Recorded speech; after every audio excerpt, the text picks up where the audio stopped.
Hello there, trick-or-treaters. We've got a new, perhaps series of videos coming your way. I went and I had an idea. So, you may or may not know this about me. I am an avid fan of cryptozoology.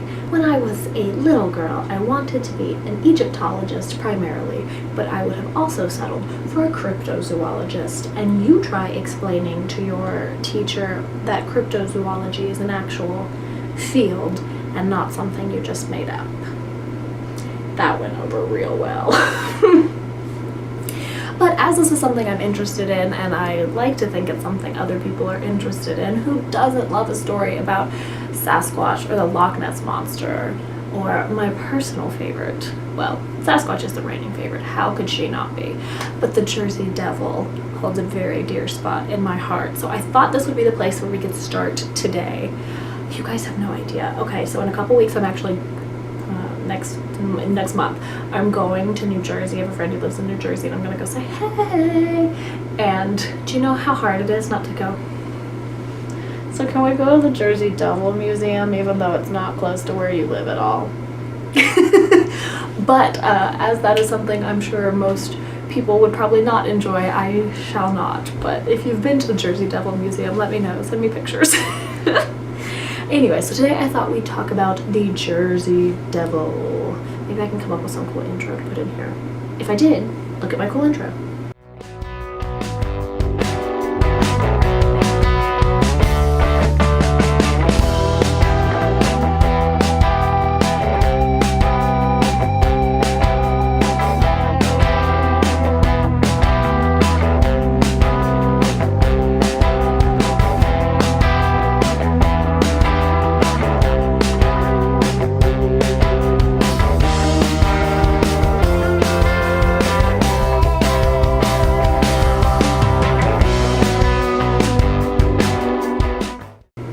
So the Jersey Devil is known in, guess where? New Jersey. Primarily in the Pine Barrens of New Jersey. Now, New Jersey kind of evades me as a state because I'm not familiar with the state at all. It just kind of is adrift.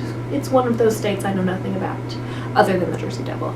But the Pine Barrens thoroughly intrigue me. You read anything about the Jersey Devil, you watch anything about the Jersey Devil, and the Pine Barrens are almost as big of a character in that story as the Jersey Devil itself.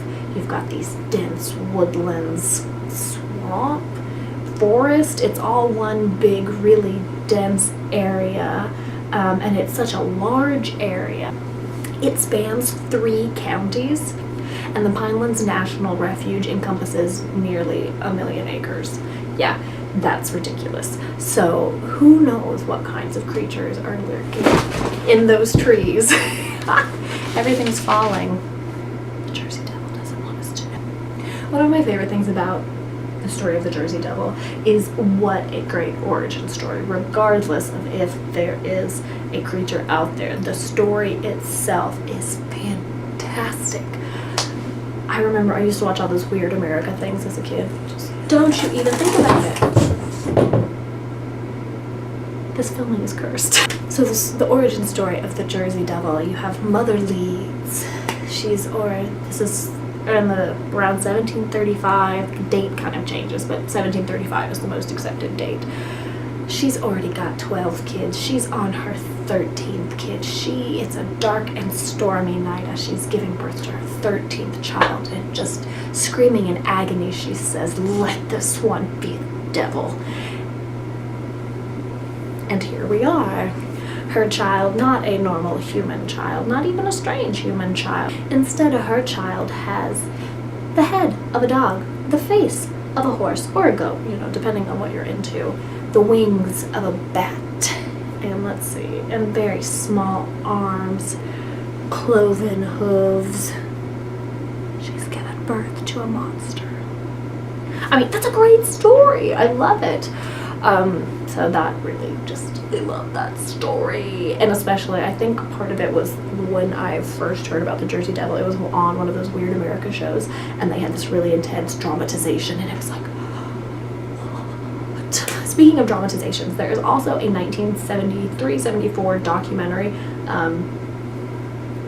that trying to remember who did it. It was some organization in New Jersey did about the history of the Jersey Devil. It's like 28 minutes long. It's not very long. It's less than half an hour.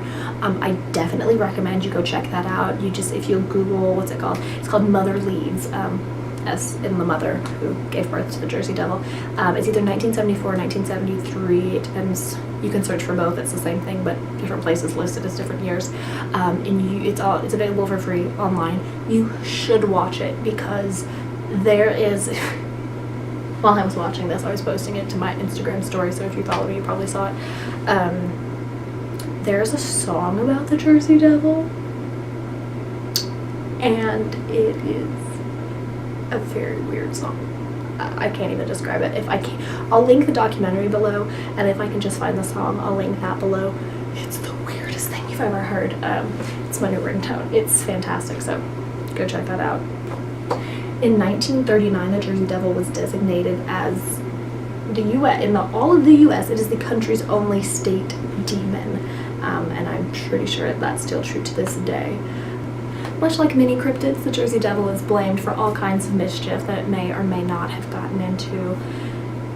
Decimating chicken coops, destroying crops, killing animals. Anytime there's we're talking about a very agricultural society at this point in time, so anytime there's any strange happenings, who better to blame that on than witches and monsters and all kinds of things that go bump in the night. Now, the largest spate of sightings took place in 1909. Over hundreds of people saw it in over 30 towns in the area. It was a very active time for the Jersey Devil. It was such an active time, and there was so much happening that actually schools closed, mills closed, factories closed because people did not feel safe actually going out during this period of Jersey Devil sightings. There was a lot of activity, lots of animals were being killed. It was just a very scary time to be in that region. And this is something I kind of want more information on. In 1957, there were lots of wildfires in the Pine Barrens, and the Department of Conservation, who was dealing with these at the time, actually found a really burnt, mangled corpse that they could not identify. It had pieces of all kinds of different animals, as the Jersey Devil is described: horse head, cloven hooves, clawed hands, bat wings. I mean, it's kind of a motley assortment of animal parts, in description at least. And they found some kind of burnt corpse.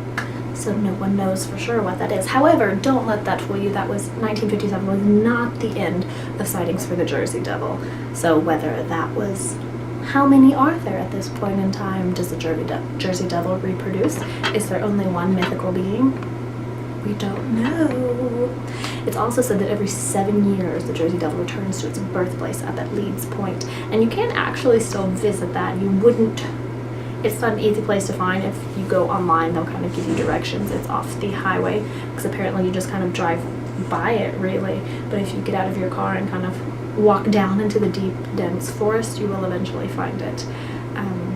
So if you're up for it and you happen to be in New Jersey and you want to go walking through a very deep, very dark, very dense forest in the hopes of finding some kind of mythical monster, I've seen many sci-fi movies that would advocate against it, but if that's your thing, go for it and I'll remember you fondly. So that's all for today's cryptid episode. I hope you enjoyed it. If there are any kinds of cryptids you want to know more about, I'm always happy to do research on fun topics. So leave me your favorite cryptids down below and I'll do some digging around. And I hope you guys enjoyed this episode. I hope you guys love the Jersey Devil as much as I do. Have you guys actually ever seen a cryptid? So far, I have not. But one day, perhaps I shall. I live in a forest, so it's only a matter of time before I find Sasquatch and we fall in love and run off together. But until then,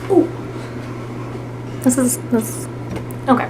This is a side note, and I wish I brought my jacket in here so I could show you more of them. Speaking of cryptids, and this is not, I'm not being compensated for promoting this because, I mean, I'd be glad to be compensated to promote anything, but I'm not cool enough for that to happen. But there is this company on Etsy, and actually I think you can get them from Sourpuss now. I think they're kind of branching out. He's found the tape. Hey. Nope. We're so close. There's this company who does a lot of cryptid patches and shirts and posters and stuff, and it's Maiden Voyage company, or Maiden Voyage clothing, sorry. And I got a new patch to put on my bag today, or the other day. I already have several on my jacket. I have a Jersey Devil one and a Sasquatch one, but isn't that so cute? Watch the road. Encounters happen. Make them safe. They kind of, don't you guys, see? We're so close. But they have a lot of really cute stuff. I'll link them down below. If you guys love cryptids, you have got to check them out. They have some of the cutest stuff. It's all kind of old school national park style, and I love that, so you've got to check them out. Okay. Nobody's knocked over the camera yet. So thank you guys for watching. Again, if you have any more cryptids you want to know about, let me know down below. How are things going? You doing good? So I hope you enjoyed this video. I really enjoyed making this. I kind of look forward to doing more of these videos because I like to research spooky stuff. So until next time, happy trick-or-treating.